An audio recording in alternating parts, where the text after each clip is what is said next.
ഇന്ന് നമുക്ക് ക്യാരറ്റ് കൊണ്ടൊരു സ്വീറ്റ്സ് ഉണ്ടാക്കി നോക്കാം. അതിന് വേണ്ടി ഞാൻ 3 ക്യാരറ്റ് ഇതുപോലെ ചെയ്തെടുത്ത് മിക്സിയുടെ ജാറിലോട്ടിട്ട് 2 ശർക്കരയും 3 ഏലക്കയും ഇട്ട് അടിച്ചെടുത്തു.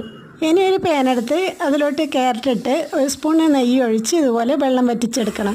ഇതുപോലെ ആയി കിട്ടിയതിന് ശേഷം ഉരുളകളാക്കി ഒരു പാത്രത്തിലോട്ട് മാറ്റി വെക്കുക. ഇനി 1 കപ്പ് തേങ്ങ മിക്സിയുടെ ജാറിലോട്ടിട്ട് 2 അച്ച് വെല്ലവും 2 ഏലക്കയും ഇട്ട് അടിച്ചെടുക്കണം. തേങ്ങ അടിച്ചെടുത്ത് മാറ്റി വെച്ചതിന് ശേഷം ഒരു പാനെടുത്ത് 1 കപ്പ് അരിപ്പൊടി അതിലോട്ടിട്ട് നെയ്യ് ഒഴിച്ച് ഇതുപോലെ വറുത്തെടുക്കണം. ഇതുപോലെ ആയി കിട്ടിയതിന് ശേഷം ഇത് വേറൊരു പാത്രത്തിലോട്ട് ഇടുക.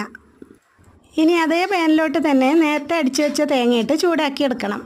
തേങ്ങ ഇതുപോലെ ആയി കിട്ടിയതിന് ശേഷം നേരത്തെ വറുത്ത് വെച്ച അരിപ്പൊടി അതിലോട്ടിട്ട് മിക്സ് ചെയ്യുക. ഇനി ഇങ്ങനെ പരത്തിയെടുത്തതിന് ശേഷം നേരത്തെ ഉരുളകളാക്കി വെച്ച ക്യാരറ്റ് അതിനകത്ത് വെച്ച് ബോൾസാക്കി എടുക്കണം. അങ്ങനെ ക്യാരറ്റ് സ്വീറ്റ്സ് റെഡിയായി കിട്ടി. ഇത് കാണുന്ന പോലെ തന്നെ കഴിക്കാനും നല്ല ടേസ്റ്റാണ് കേട്ടോ. ഈ വീഡിയോ ഇഷ്ടപ്പെട്ടാൽ ചാനൽ സബ്സ്ക്രൈബ് ചെയ്ത് ലൈക്കും ഷെയറും ചെയ്യാൻ മറക്കല്ലേ.